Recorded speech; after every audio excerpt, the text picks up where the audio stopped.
जयंती मंगला काली भद्रकाली कपालिनी दुर्गा क्षमा शिवा धात्री स्वाहा स्वधा नमोस्तुते। नमस्कार, स्वागत है आपका आचार्यवाणी में। मैं आचार्य विक्रमादित्य आपके साथ हूँ। आपकी राशि के अनुसार से कैसा रहेगा समय अक्टूबर का अंतिम भाग, ये आपको अवश्य जान लेना चाहिए, क्योंकि अक्टूबर का अंतिम भाग जो है ना बड़ा महत्वपूर्ण है। कई सुंदर उत्सव पड़ रहे हैं, कई ग्रह परिवर्तन की तरफ जा रहे हैं और कई ऐसे योग पड़ रहे हैं कि जिसमें एक छोटा सा कर्म आपके बहुत सारे कष्टों को दूर कर सकता है। आमतौर पे हमारे यहाँ जो उत्सव पड़ते हैं वो लोग आमतौर पे उसको साधारण तरह से ले लेते हैं, क्योंकि उनका महत्व तो बहुत सारे लोग भूल चुके हैं। वो उत्सव जो है वो सिद्ध मुहूर्त हैं। हमारा प्रयास रहता है कि हम अपने कार्यक्रम के माध्यम से आपको अपने ग्रहों की गणना तो बताएं, आपकी ग्रह गणना क्या कर रहे हैं आपकी राशि के अनुसार से, लेकिन जो उपाय बताए जाएं, जो कराए जाएं, वो ऐसे हों कि जो उत्सव से जुड़े हुए हों, जो आपके लिए श्रद्धा के साथ साथ उन परंपराओं का वैज्ञानिक भी और खासतौर पर चमत्कारिक जो प्रभाव है वो भी हम इस कार्यक्रम के माध्यम से आपके समक्ष उपस्थित करते रहते हैं। और आशा करते हैं आपको इस कार्यक्रम के माध्यम से उन सब जानकारियों को समय समय पर मिलती ही रहती होंगी आपको वो जानकारियाँ। तो हमने प्रयास किया है इस चैनल के माध्यम से, आचार्यवाणी के माध्यम से, इस पंचांग के माध्यम, इस बेसिकली जो राशि फल के माध्यम से समस्त जानकारियों को एक ही जगह पर एक प्लेटफॉर्म पर देने का प्रयास करें। तो उसके द्वारा कहीं ना कहीं सुंदर तरीके से आप सुंदर शास्त्रोक्त विधि के अनुसार से उपायों को करने का प्रयास करेंगे तो बहुत सुंदर रहेगा। आमतौर पे आज जमाना ऐसा हो गया कि टोटके कुछ ऐसा उठापटक करने की बात चलती रहती है और उससे से लोग बहुत कुछ करने का प्रयास करते हैं, लेकिन हम शास्त्रोक्त विधि के अनुसार से उत्सवों को देखते हुए वही उपाय बताने का प्रयास करते हैं कि जो आपके लिए बड़े सुगम हो और बहुत सुंदर तरीके से कल्याण के मार्ग हो। अध्यात्म बड़ा विचित्र विषय है। भारतीय संस्कृति में हर चीज़ को हमारे ऋषि मुनियों ने बड़े सुंदर तरीके से वैज्ञानिक तरीके से रखा है, शास्त्र में वर्णित किया है, उसको हमें समझने की आवश्यकता है। तो आज जो विषय है सिंह राशि वालों के लिए कैसा रहेगा अक्टूबर का अंतिम भाग। देखिए, अक्टूबर के अंतिम भाग में कई ग्रह परिवर्तन की तरफ जा रहे हैं। आपकी राशि के अनुसार से बात करें तो राहु बड़ा महत्वपूर्ण रहेगा आपके लिए परिवर्तन का योग। आपके भाग्य में राहु महाराज चल रहे थे पिछले 18 महीने से, क्या कर रखा था हमें पता है अच्छे से। सिंह राशि वालों के लिए जहाँ बृहस्पति का पूर्ण फल भी 12 साल बाद बृहस्पति आते हैं और वो भी अपना पूर्ण फल 6 महीने हो गए नहीं दे पा रहे हैं, सिर्फ राहु के कारण से, क्योंकि भाग्य पर राहु अपना विशेष तौर पर अंकुश लगा के बैठे हुए, लेकिन अब जा रहे हैं राहु, चिंता ना करें। तो क्या होगा परिवर्तन का योग वो भी हम आपको बताएंगे आपकी राशि के अनुसार से। प्लस साथ साथ दिन पर दिन नवरात्र से लेकर विजयदशमी से लेकर कई प्रकार के सुंदर उत्सव हैं, उन सब में एक ऐसा उपाय जो छोटा सा आपको कल्याण करेगा और कष्टों को दूर करने का योग बनाएगा। ये सारी बातें, ग्रहण भी पड़ेगा ऐसे में, ग्रहण का पूर्ण फल क्या रहेगा आपके लिए उसके लिए तो अलग से वीडियो बनाएगा, लेकिन हर चीज़ को अच्छे समझ लेना चाहिए आपको, वो ये विषय इसलिए बड़ा महत्वपूर्ण है। तो सिंह राशि वालों क्या कुछ योग हैं आप समझ लीजिए। एक बड़ा विशेष योग बन रहा है आपकी राशि के अनुसार से, आपको समझ लेना चाहिए कि आपके तृतीय भाव में तुला राशि पड़ी है और तुला राशि में इस बार कार्तिक का जब महीना आरंभ होगा तो चतुर्ग्रही योग बन जाएगा। एक पक्ष में प्रतिपदा के दिन ही चतुर्ग्रही योग बनेगा और ये कहा जाता है कि शास्त्र के दृष्टिकोण से कार्तिक के महीने में पक्ष में आरंभ में यदि चतुर्ग्रही योग तुला राशि में बन जाए तो बड़ा कष्ट का योग बनता है।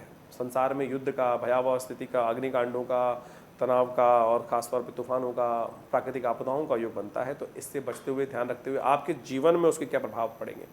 तृतीय भाव पराक्रम का भाव है, भाइयों का भाव है, मित्रों का भाव है, कहीं कोई उठापटक ना हो, तो इस बात का ध्यान रखते हुए क्या उपाय करना चाहिए वो भी सब हम आपको सिलसिलेवार तरीके से बताते हैं। सबसे पहले बात कर लेते हैं 23 अक्टूबर की। देखिए 23 अक्टूबर को महानवमी है, आश्विन मास के शुक्ल पक्ष की नवमी तिथि पड़ रही है और ऐसी नवमी है कि महानवमी, इसको संपूर्ण विशेष तौर पर ध्यान रखें कि पूरे वर्ष में सबसे श्रेष्ठ नवमी यही हो सकती है। शरद काल की, शरद विशेष तौर पर शारदीय नवरात्रों की जो सुंदर योग बनता है उसमें आपको अवश्य, लेकिन ग्रह थोड़ा उस दिन भारी है, स्वास्थ्य के दृष्टिकोण ध्यान रखने का, मौसम परिवर्तन की तरफ जा रहा है, स्वास्थ्य का ध्यान रखते हुए कार्य करने की ज़रूरत है, अन्यथा ये स्वास्थ्य पर थोड़ा समय भारी दिखा। चंद्रमा, चावल का दान करना आपके लिए अच्छा रहेगा, कन्या पूजन करना आपके लिए अच्छा रहेगा आपकी राशि के अनुसार से। और हमने भी विवेकानंद योगाश्रम में पिछले 9 दिनों से जो यज्ञ चल रहा था, सहस्त्र चंडी महायज्ञ, पूरे हर रोज़ भगवती दुर्गा सप्तशती के मंत्रों का, 700 मंत्रों का यज्ञ जो चलता है वो चल रहा है और उसकी पूर्णाहुति की वेला भी है। तो आश्रम पे बड़ा यज्ञ रहेगा उस दिन, आप उसमें भी सम्मिलित हो सकते हैं। शाम को 6 बजे से लेकर करीब रात्रि में 10 बजे तक, 11 बजे तक ये कार्यक्रम चलेगा। भंडारा, यज्ञ, भगवती का दर्शन। और हमारे आश्रम में जो भगवती की शिव विग्रह प्रतिष्ठित है वो 1947 में मुल्तान से आया था। 500 साल पुराना भगवती का चमत्कारी शिव विग्रह है। उनका नवमी के दिन दर्शन कर, अष्टमी के दिन दर्शन कर आप अपने कष्टों को दूर कर सकते हैं। ये शास्त्र में वर्णित है।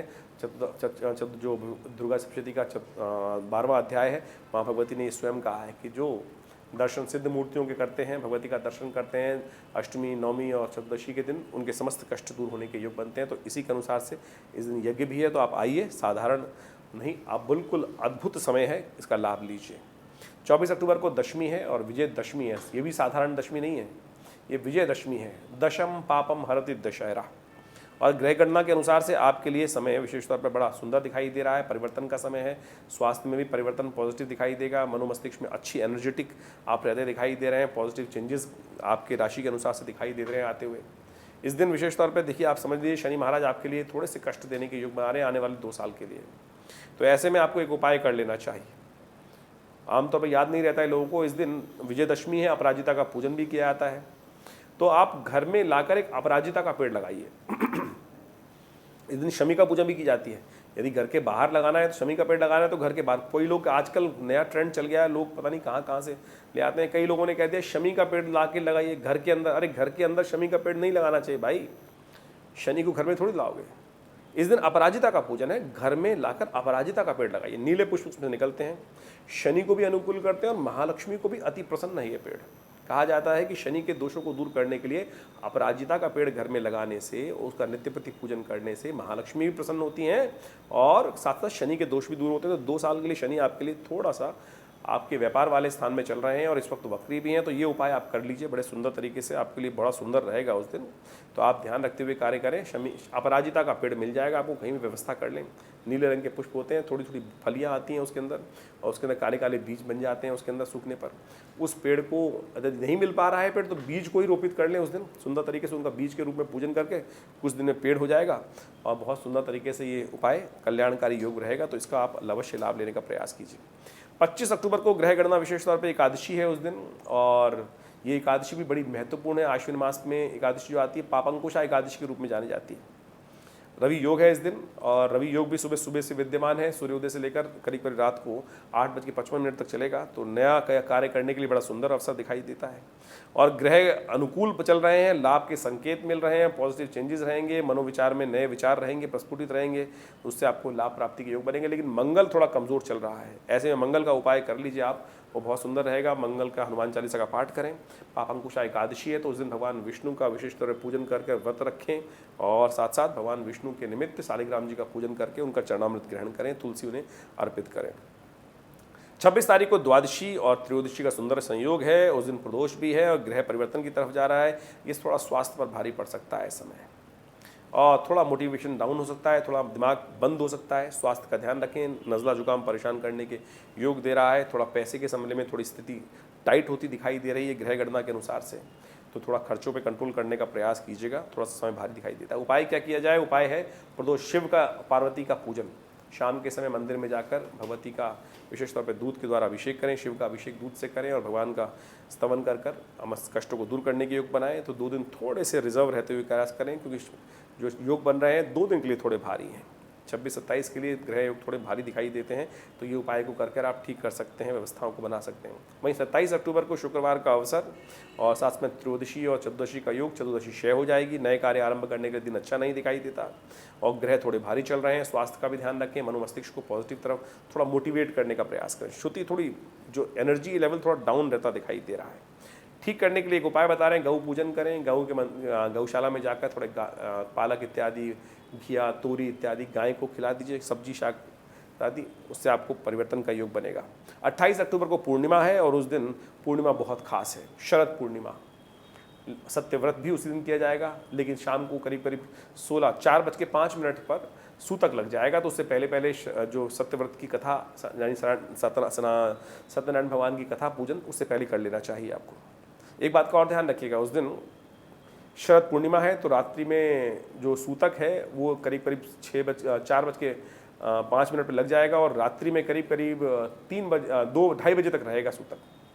2:30 बजे के बाद स्नान करके फिर खीर बनाइएगा और फिर उसके बाद 2:30 बजे के बाद भगवान का पूजन करके फिर उनको स्नान कराने के बाद फिर खीर को चांद की रोशनी में रखिएगा, तब तक चांद निर्मल हो जाएगा। लेकिन यदि उससे पहले आपने बनाकर खीर रख दी तो विषयुक्त हो जाएगी, अमृत युक्त नहीं बनेगी। तो इस बात का विशेष तौर पर ध्यान रख लीजिएगा। शायद कोई नहीं बता रहा है, हमने आपको विशेष तौर बताने का प्रयास किया है। लेकिन अब ये शरद पूर्णिमा के दिन ग्रहण तो पड़ गया, तो इसका लाभ भी है बहुत तगड़ा। लाभ इसलिए क्योंकि कोजागरी के दिन ये चंद्र ग्रहण पड़ रहा है। कोजागरी का मतलब होता है महालक्ष्मी की पूजन का दिन। कहा जाता है कि महालक्ष्मी ऐरावत पे सवार होकर इंद्र के साथ पूरे विश्व का भ्रमण करती हैं, संसार का भ्रमण करती हैं, और जो उनकी पूजा करता है, जो जागता है, कहा जाता है भगवती आवाज़ देती हैं, जो कौन जाग रहा है, कोजागरी। सोने की रात नहीं है, जागरण की रात है।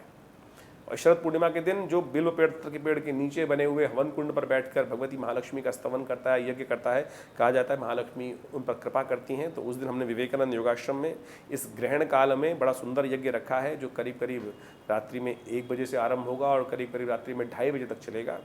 और इस यज्ञ में भगवती महालक्ष्मी के विभिन्न मंत्रों का प्रयोग किया जाएगा, महालक्ष्मी के स्तोत्र का पाठ किया जाएगा, श्री सूक्त का पाठ किया जाएगा, और साथ साथ दिव्य अथर्वशीष का पाठ किया जाएगा। महालक्ष्मी के विभिन्न मंत्रों का स्तवन करते हुए इस सुंदर स्थल पर पूजन किया जाएगा। आप भी इस सुंदर का लाभ लीजिए, लाभ के योग बनेंगे। देखिए, आपकी राशि के अनुसार से जो चंद्र ग्रहण पड़ रहा है वो भाग्य में पड़ रहा है, ध्यान रखिएगा। ऐसे में आपके लिए अच्छा रहेगा कि चावल का दान करें। शास्त्र में कहा गया है कि आपकी राशि के अनुसार से, वैसे हम अलग से बताएंगे आपको आपकी राशि के अनुसार से कौन सा उपाय कर लेना चाहिए आपको, लेकिन इस समय में विशेष तौर पर आपके लिए अच्छा है कि आप ग्रहण के काल में, ग्रहण से पूर्व स्नान, ग्रहण के काल में विशेष तौर पर कहा जाता है यज्ञ, ग्रहणांते दानम, तो अगले दिन सुबह चावल का दान कर दीजिए, ये बहुत शुभ रहेगा। क्योंकि आपकी राशि के अनुसार से भाग्य में चतुर्ग्रही योग अगले दिन बनने वाला है, जो विशेष तौर पर 29 तारीख को बनेगा सुबह सुबह। वो योग आपको ध्यान रखने वाली है। तो कार्तिक के महीने में पहली तिथि पर पहले पक्ष में ये पहले दिन योग बन रहा है, ये थोड़ा कष्ट का योग बना रहा है। तो ऐसे में इसका उपाय करने के लिए सबसे बढ़िया जरूर शिष्ट है कि सूर्योदय से पहले स्नान कर लीजिए, भगवान विष्णु का पूजन कीजिए। कार्तिक स्नान का बड़ा महत्व है, और गंगा जल से स्नान करके ग्रहण पड़ के चुका है, फिर चावल का दान कर दीजिए, भगवान विष्णु का पूजन कर लीजिए। सुंदर उपाय रहेगा, इससे समस्त कष्ट दूर होने के योग बनेंगे। वहीं 30 अक्टूबर की बात करें तो उस दिन सोमवार का अवसर, ग्रहों का परिवर्तन का योग बड़ा महत्वपूर्ण है। जैसे कार्यक्रम के आरंभ में हमने आपको बताया कि चंद्रमा जो राहु है वो परिवर्तन की तरफ जाएंगे, भाग्य से हट जाएंगे, और भाग्य से राहु का जब ग्रहण हट जाएगा तो देखिए फिर कैसा आने वाले 6 महीने में बृहस्पति चमत्कार दिखाएंगे। तो इसका इंतजार कर लीजिए। ग्रह योग बड़ी सुंदर तरीके से परिवर्तन की तरफ जा रहे हैं और आपके लिए अनुकूल ग्रह योग बन रहा है। लाभ के संकेत मिल रहे हैं, सफलता के संकेत मिल रहे हैं। तो सुंदर तरीके से आप इसका लाभ लीजिए। शिव का स्थान जप करें, शिव मंत्र का पाठ करें, ओम नमः शिवाय का पाठ करें। ये सुंदर उपाय आपके लिए है। और खीर का भोग भगवान को लगाइए, कल्याण होगा। 31 अक्टूबर को ग्रह गणना विशेष तौर पर आपके लिए अच्छी बनी हुई है, सफलता का मार्ग प्रशस्त कर रही है, ग्रह योग अच्छे बन रहे हैं। और साथ साथ एक बात का ध्यान रखना है कि उस दिन भद्रा है, जो सुबह 9:56 से लेकर रात्रि में करीब करीब 9:30 बजे तक रहेगी। तो एक बात का ध्यान रखिए, इस समय में भद्रा काल में नया कार्य, नया प्रोजेक्ट हाथ में ना लें, ये कहीं ना कहीं असफलता सूचक हो सकती है। बस इस बात का ध्यान रख लिया तो बाकी समय आपकी राशि के अनुसार से सुंदर दिखाई देता है। तो सिंह राशि वालों, कैसा था समय आपके लिए, हमने आपको बताया। ये सब चीज़ों का लाभ लेकर आप कल्याण का मार्ग प्रशस्त कर सकते हैं। धन्यवाद।